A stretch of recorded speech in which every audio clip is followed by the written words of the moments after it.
all risk takers because we got up before 8 o'clock this morning. This week we have Donella Pearson and from Let Them Eat Cake, and she's going to come up and be our first presenter this morning. Give her a big round of applause. Morning, everybody. As Susan mentioned, my name is Donella Pearson. I'm an executive chef at the Meredith House in Old Town Manassas. I'm also the owner of Let Them Eat Cake LLC. I also have my own catering company called Lolita's Kitchen, so I have a lot of hats, no pun intended. This is my first time being at this 1 Million Cups location. I'm really looking forward to presenting myself and talking about myself a little bit. I am married. I have 2 children. I have a 15-year-old son who's autistic and has just started his new job working with me, so it's very exciting. I also have an 11-year-old who wants to work, but child labor laws. So he's very mad that he can't come and help in the kitchen. He's already learning how to make French omelets and sandwiches and all kinds of things. So I already have a sous chef in the making. I am a graduate of Stratford University. I graduated in 2015. I've worked at a couple jobs in the food industry. I've worked in Occoquan. I've worked at the French Embassy. I've worked at a couple restaurants in DC on internship and even in Manassas. I'm also a home baker. So I started my bakery in 2015.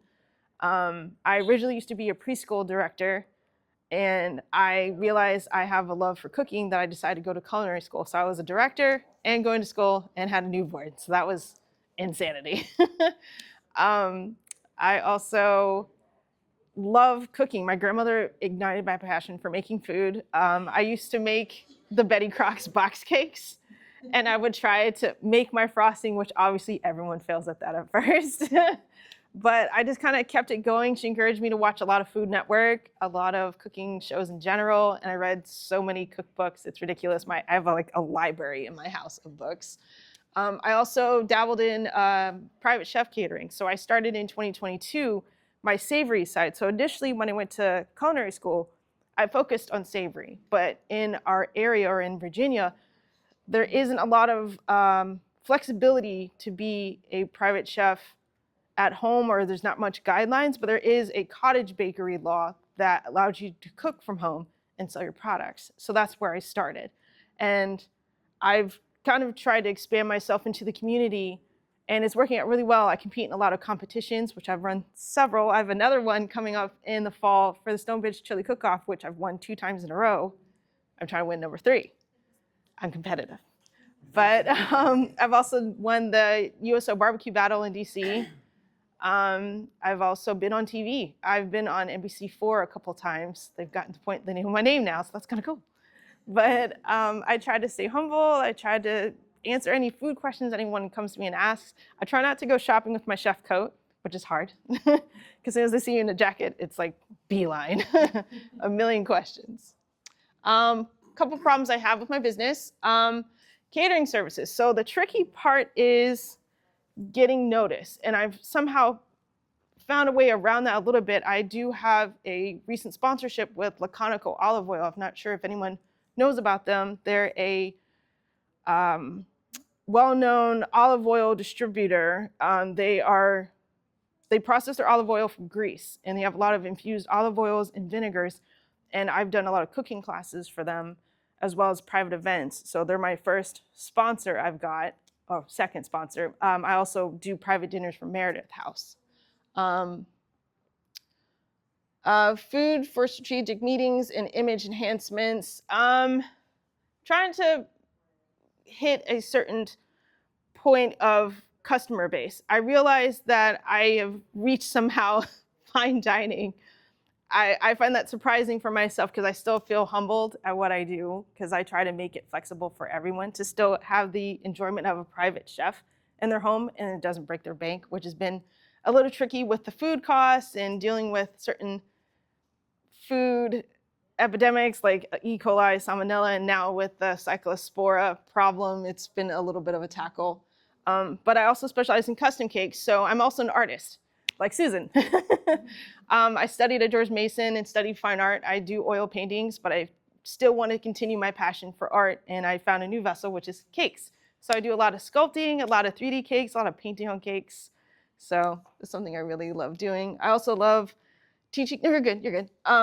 Special events. I also ventured into teaching cooking classes. So I've ventured out to schools in Manassas and even in the Woodbridge area. I graduated from Potomac High School, and I reached out to the culinary department. So I'm trying to figure out a way to get those students who are in the culinary program, because there aren't many schools in our area that do that, to give them an externship or at least firsthand experience to see if they're still interested in cooking, because obviously the food industry is struggling getting people in to still want to be chefs, because it is a hard, hot job, but still want to keep new chefs interested, excited, and keep that passion alive is something I really strive for.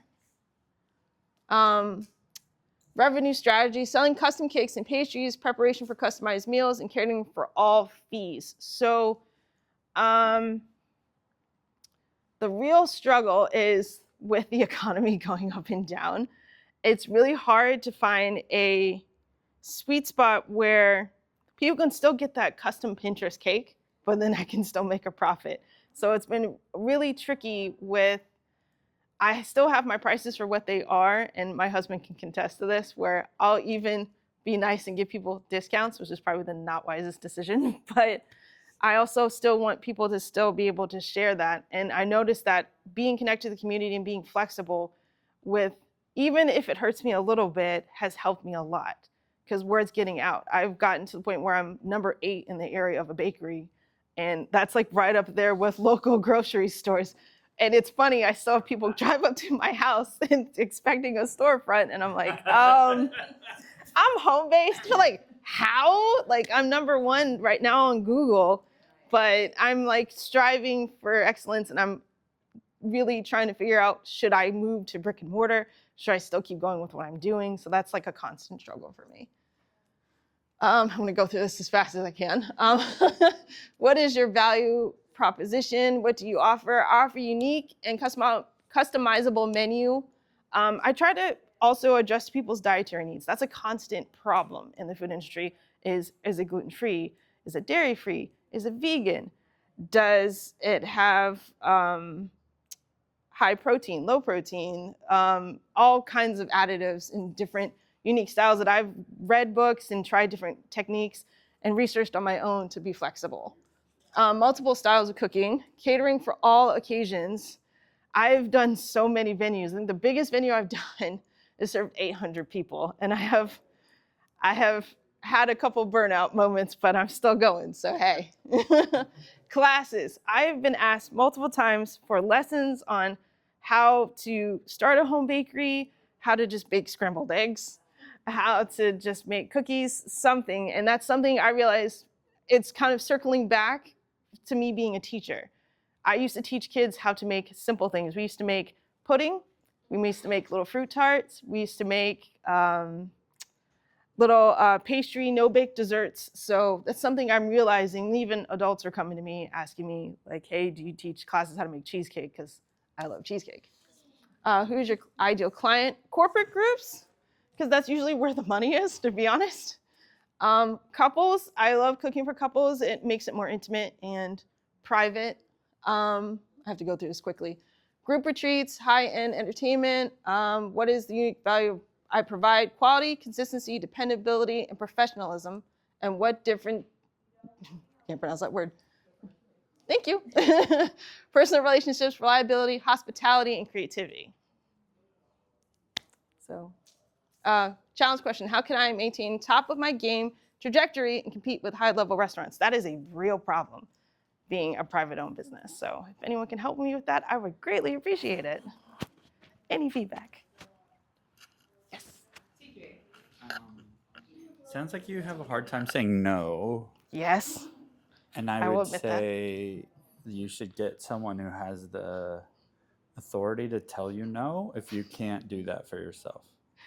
My sister does that right now, so I'm shifting into that, but I agree. That would be, I mean, there's only 24 hours in a day, no matter how many different ways you slice it. So that would be my advice is But you have to actually listen to the person who tells you no. You have to actually give them that authority, and then you have to actually do it. I'm glad she's not here right now because she would totally rub that in right now. Yeah. I imagine. I have a hard time saying no too. Anyone else? I was just gonna have thank you. Finally get to talk.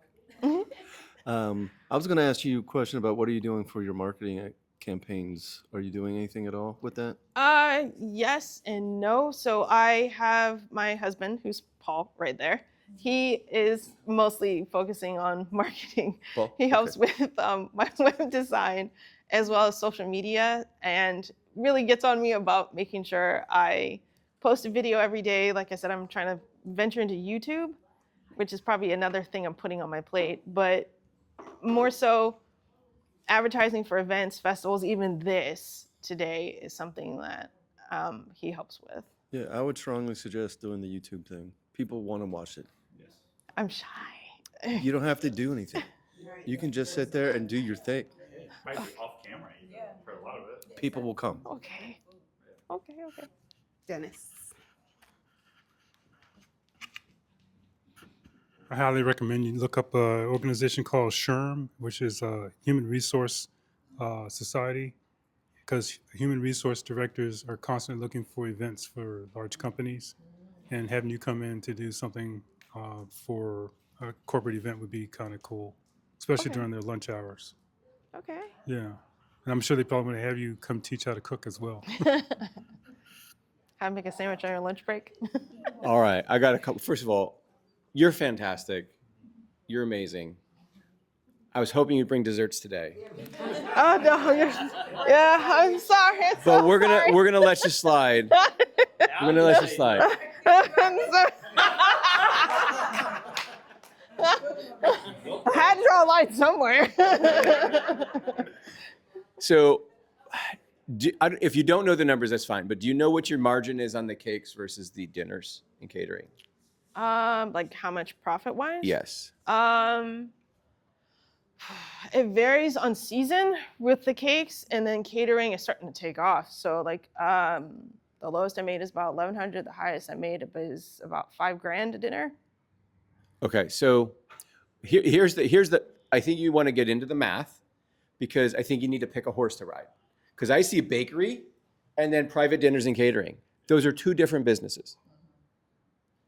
Okay, so let me ask you this. If you could do double the revenue on one, but make half and have half the work, which one would you choose? Go all in over there. Or you may want to have another thought process with your husband and your sister about it, but I think you need to pick one of these, because I see two different brands in front of me. And if you want to be at the top of your game, you got to pick one horse. And I'm telling you this out of 10 years of trying to ride multiple horses at the same time, okay? I'm telling you what I've learned in my decade of doing this, that I hoped somebody would have told me, or I hoped I would have listened, because a lot of people tried to tell me.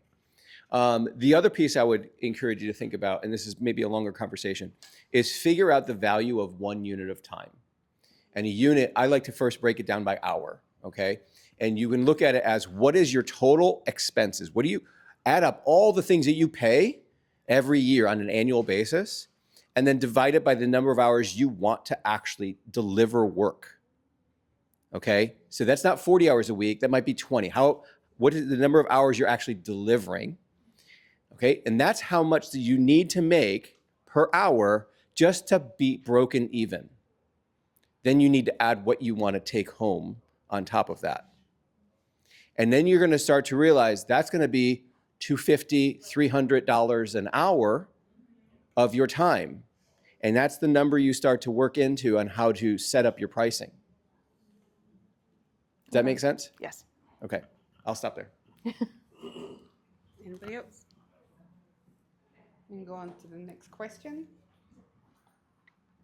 What is the best way to frame my company so I can grow the business and attract investment capital? So, like I mentioned, I have investors, but not enough for what I do. Right now, like I mentioned, I have Laconico, but it's not as consistent as I would like. With Meredith House, I'm there about 4 to 5 days a week. doing whatever event they have on the books. And Laconico, it's like once in a while, if someone needs private catering or if they have something on the books for dinners. I've done a couple events for George Mason's Performing Arts Center as well, and kind of hopped around, but I'm trying to get more. So what Dennis was mentioning is the HR thing. Sure. SHRM. Thank you. I couldn't remember. Thank you. It's something I might look into, which probably helps with this question. Can I speak to this one? Yeah. So with this, you want to have a system. You want to be able to predict revenue. So what I mean by that, if you want to ask people to invest, and they're going to say, okay, what do you need? Well, if you give me $10,000 in a year, I'm going to pay you 11 back, right? I'm working on that right now. Right? And Yeah. so there's certain things you need to know. You need to know what's your cost of acquisition, customer acquisition cost, CAC. How much does it cost you to find a new customer? And that's whether it's ads or social media posting. You've got to figure out how much it costs you. Does it cost you $10 or $500, right? Then you need to know what the lifetime value of that customer is. So if they're going to buy from you, are they buying one time or do they come back to you every year or twice a year? And can you predict how long do they typically stay? So if your cost of acquisition needs to be a fraction of the lifetime value, and if you can show that on paper over a period of time, investors will come along and say, okay, I can predict what the return will be. And that's very basic, simple, probably overly simplified, but those are two things you want to figure out. CJ, here you go. I feel like what you pointed to with chagrin fits this one really well, because if you want investors, you need people with money, and people might stretch their budget to eat a cake. I know I would have if you had brought cakes I've this come across morning, a couple but you of those. didn't. So Done that, yeah. we don't have any to eat. But with this, you'll be at a place that the kind of people that could have money or have access to money or can move money within companies are going to get your great food. And then they're going to say, oh, I want you for this thing. I want you for this thing. And then they're also the kind of people who could invest as well, right? So you have this, it feels like you have this beginning of a synergy with the thing that you said, if you could only choose one, would be the one you'd want to do, right? Mm. And to me, the other thing that I heard a lot of passion in your voice about was the teaching part. And it feels like you could actually do that as an event, charge a premium for it, probably get potential investors based upon that kind of concept, right? And so it feels like there's a lot moving in a certain direction if you're willing to tell yourself no. And then I think a lot of this question gets answered, I think, if your answer, in the moment is your final answer. I'm not saying you couldn't do it with cakes, but it feels so much more natural with a dinner. For people are going to want a catered dinner where they can conduct business maybe more than they might want just cakes at a dinner, for what it's worth. Okay.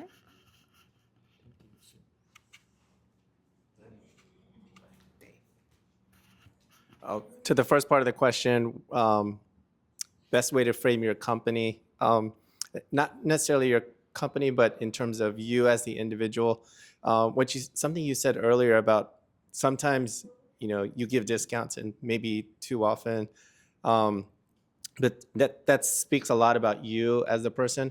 But maybe in terms of how you frame your company and your image, maybe be intentional about this is your rate, because you also want to compete with the higher end companies and image and reputation, and they do not bend over based on the situation and give discounts.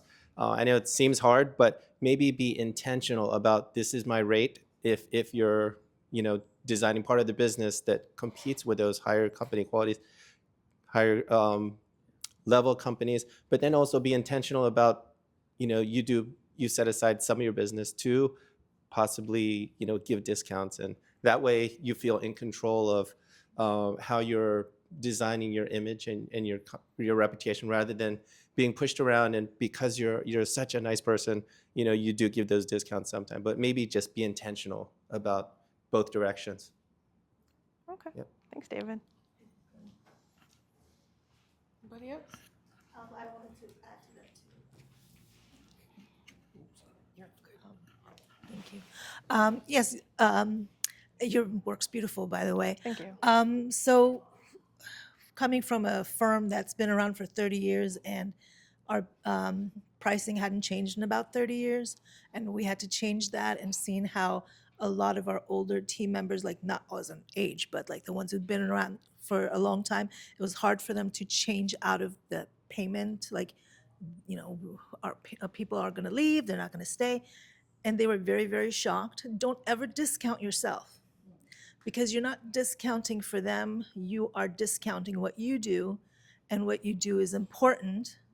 And you're providing work that takes time. You're putting a lot of time and effort. The price is the price. This is something that I had to drill into everyone's head when I started the firm. The price is the price. You can create other ways of benefiting someone who's asking for a discount, throwing in a little freebie or something, but don't discount your price. Always maintain, be firm on your price is the price, and you're going to see people less likely to ask and value the fact that this is your price because of the work that goes into it. Because creating these beautiful meals, not all of us can do it, and it takes time and effort, and people have to appreciate that. Thank you.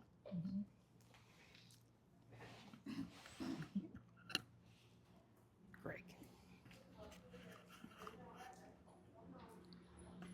So to your question, how do I best way to frame my company so I can grow and attract investment? So one of the things I would encourage there is learn the language of money. And maybe you know these terms. Have you heard of EBITDA? No. Okay. So that is a very common term in investment spaces. Earnings, it's an acronym. Earnings before taxes, interests, depreciation, and amortization. So it takes your total revenue and it takes out all your cost of goods and your operating costs, but it doesn't include taxes, interests, depreciation, and amortization. So when an investor is saying, they want to evaluate your company, they're going to look at your top line and then say, it's 3 million top line, but it's 200,000 EBITDA. And that tells an investor what your operating cash flow looks like and if you're a healthy organization. So, and that's just one example. I shared with you CAC and LTV. Understanding the language of money and investors and being able to talk about your business with those terms will really move the needle for you to be able to do this thing, right? To frame yourself for investment capital. The next thing I would propose is, what's your long-term goal here? Do you want to be the #1 chef in Northern Virginia or the US? No. Or do you want to scale this thing and have sous chefs and other chefs that I actually... be Rachel Ray, to be You want to honest. be Rachel. You want to get your own TV show. Yes. Okay, so now we're going right back to YouTube, okay? Because that's where you can start there. Or you can even move on to School. Have you heard of School? No. Okay, skool.com. It is designed for folks like you to create a scalable community around the globe for education and community. They just you can't deliver the food through the screen. That's the only dilemma. Okay, so those are some thoughts I have, is learn that language of finance and business, communication, so that if you're talking to an investor, they know what you're talking about. That would be one thing I would also recommend. Thank you. Okay. Any more questions, comments? I will just suggest too. Have you thought about government contracting? Ironically enough, yes. My sister is ahead of the game on this. She's actually applied for us to try and do federal government contracting. So we're on a wait list right now. Okay. So we get a response, as well as the SBA loan is something we're jumping I onto. can also connect you with someone that's really, really hip in that game, especially with caterers and chefs. Oh, okay. She just awarded a grant to a chef, I think last week, and she does it continuously. So Wow. in terms I of- would greatly appreciate that, Absolutely. honestly. I'll talk. All right. I think that's it, right? Good. All right. We have one last question for you, Donella. Oh, no. What can our 1 Million Cups community help you with today? Honestly, the feedback, the information of organizations I've never heard of. And just overall, just the fact you guys came out to help me, I appreciate a lot.